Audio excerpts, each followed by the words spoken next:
सत्य का पवित्र शास्त्र दिसंबर दिनांक 3।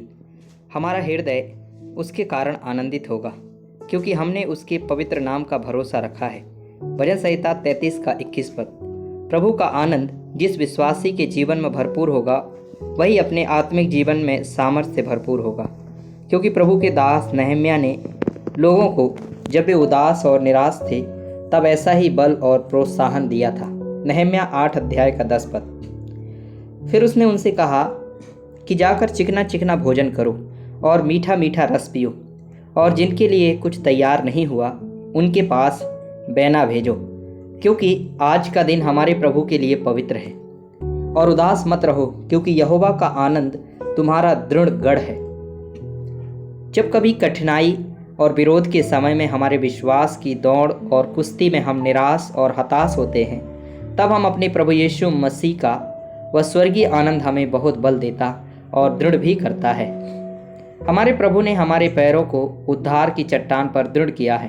भजन संहिता 40 का 2 पद। उसने मुझे सत्यानाश के गड्ढे और दलदल की कीच में से उबारा और मुझको चट्टान पर खड़ा करके मेरे पैरों को दृढ़ किया है। और उसने हमें सारी परिस्थितियों में भी बचाकर हमारे जीवन को सुरक्षित और दृढ़ रखने की प्रतिज्ञा भी की है। पहला पतरस 5 अध्याय का 9 और 10 पद। विश्वास में दृढ़ होकर और यह जानकर उसका सामना करो कि तुम्हारे भाई जो संसार में हैं ऐसे ही दुख भोग रहे हैं। अब परमेश्वर जो सारे अनुग्रह का दाता है, जिसने तुम्हें मसीह में अपनी अनंत महिमा के लिए बुलाया, तुम्हारे थोड़ी देर तक दुख उठाने के बाद आप ही तुम्हें सिद्ध और स्थिर और बलवंत करेगा। इस अंतिम युग में कठिन समय तो आएंगे और वो तो आ भी गए हैं। हमारे विश्वास को दृढ़ और स्थिर रखने के लिए हमें परमेश्वर के पवित्र वचन का पूरा भरोसा रखना होगा, और चाहे कैसे भी दुख का सामना करना पड़े हमें अपने दृढ़ विश्वास को थामे रहना होगा, यहाँ तक कि चाहे मृत्यु भी क्यों ना सहना पड़े।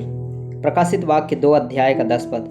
जो दुख तुझको झेलने होंगे उनसे मत डर, क्योंकि देखो शैतान तुम में से कितनों को जेल खाने में डालने पर है, ताकि तुम परखे जाओ, और तुम्हें 10 दिन तक क्लेश उठाना होगा।